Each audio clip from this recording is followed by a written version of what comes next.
नमस्कार दोस्तों, मैं डॉक्टर आनंद मेहरानी, कंसल्टेंट नेफ्रोलॉजिस्ट एवं किडनी ट्रांसप्लांट विशेषज्ञ, मेहरानी किडनी केयर सेंटर एवं जबलपुर हॉस्पिटल। आज सभी आप लोगों को नमस्कार करता हूं।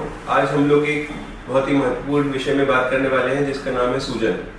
किडनी की बीमारी में सूजन बहुत इंपॉर्टेंट टॉपिक रहता है, इसलिए हम आज आप लोग को इसके बारे में अवगत कराना चाहेंगे। सूजन की वजह क्या होती है, ऐसे सिम्टम्स क्या होते हैं और उस कंडीशन सूजन आने में ट्रीटमेंट क्या किया जाता है। किडनी की कंडीशंस, जिन कंडीशन में सूजन आती है, एक तो किडनी की बीमारी जिसको क्रॉनिक किडनी डिजीज बोलते हैं या अक्यूट किडनी इंजरी बोलते हैं। दूसरा हार्ट की बीमारी जिसमें कंजेस्टिव कार्डियक फेलियर बोलते हैं। एक लिवर की बीमारी जिसको क्रॉनिक लिवर डिजीज या सिरोसिस ऑफ लिवर बोलते हैं। कई बार प्रोटीन की कमी की वजह से या थायराइड की बीमारी की वजह से या खून की कमी की वजह से भी सूजन आती है।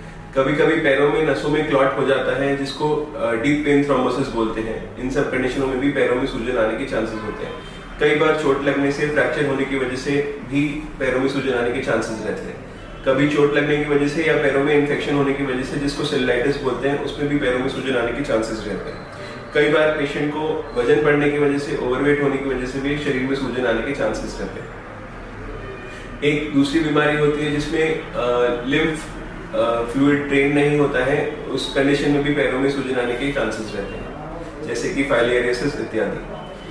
अब इन सब पेशेंट्स में सिम्टम्स क्या होते हैं। किडनी की बीमारी की सूजन जो रहती है वो आंखों के नीचे ज्यादा करके आती है और सुबह के समय ज्यादा देखने मिलती है। पैरों में भी सूजन आती है और पेट में भी फूलन आती है। ये सब कंडीशन सूजन वाले पेशेंट्स में मिलती है। लिवर वाले पेशेंट्स में पहले प्राय पेट में ज्यादा सूजन आती है।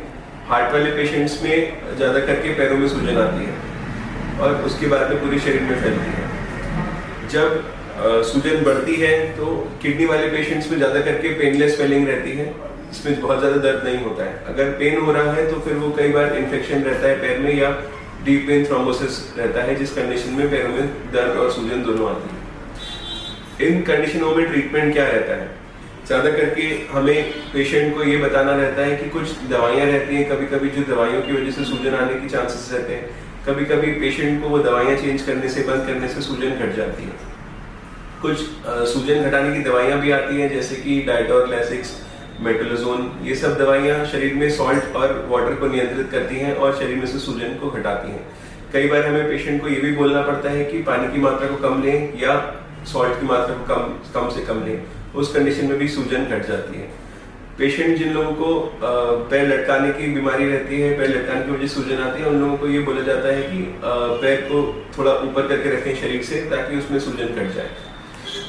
वॉकिंग करने से भी सूजन घट जाती है। कभी कभी पेशेंट्स पूरे समय लेटे लेटे रहते हैं, उन कंडीशंस में पेशेंट को बोला जाता है कि आप वॉकिंग करके अपने सूजन को घटा सकते हैं।